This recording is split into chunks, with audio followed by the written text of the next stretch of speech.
大家好，我是欣欣啊，我现在刚到家，然后跟大家说一下今天2月9号第6次传讯陈的一个情况。就是我们今天1点半入场，然后真的等了好久，到2点多的时候，辩方律师出现了然后他在检方律师旁边坐下以后，两个人私下聊了2句，然后大概是在8分的时候，大家小声讨论说这个男生这个陈他出现了，在那个右侧那个门后面，很多人都没有看见。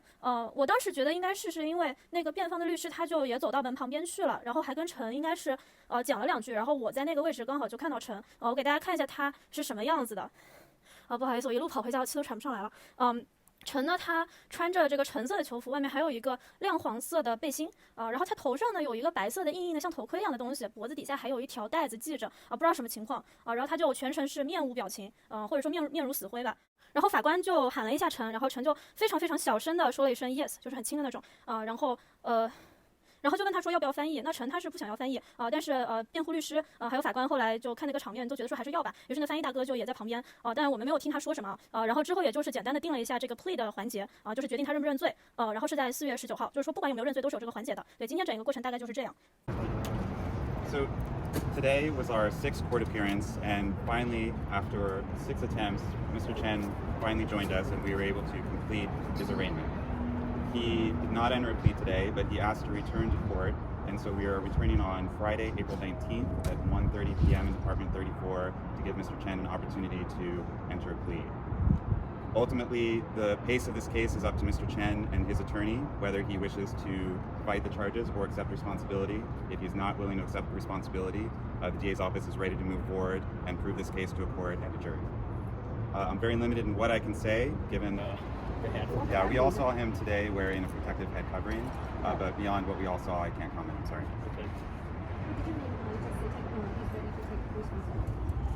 My hope is that he is ready to admit what he did and plead guilty to murder, but if he's not willing to do that, then it's my job to prove the case to a jury, and I'm ready to do that. So, the investigation is still ongoing, so when we can expect the investigation to be closed? In a case like this, an investigation really never closes. So up until the point of a trial, we're still going to talk to anyone that might have information about Mr. Chen or what he did or his past history that may be relevant to the case. We'll always be seeking information. They're grieving. This is understandably an incredibly difficult time for them, and we're supporting them however we can, but I also want to respect their privacy. So why today Here we're in the protector. Yeah. Protective. There's a head injury, and he's being careful about that. We're being careful about that. Head injury? Yeah, I can't. Yes. It happened. I'm not going to be able to get into details because actually, number one, I don't have the specific details, and secondly, I can't really. I have to deal with attorney-client privilege. The district attorney doesn't have to. So what's going to be happen between now and the next court? I have a lot of material that I have to read. In a case like this, there's a lot of paperwork and various digital material that gets produced, and I've got to review it so I kind of know, because the prosecution, the state is required to provide me with everything that they've got so that I can review it and know about the case. They can't withhold any information. What did you talk to Mr. Chen when you were standing beside him? I just told him what was going to happen in court.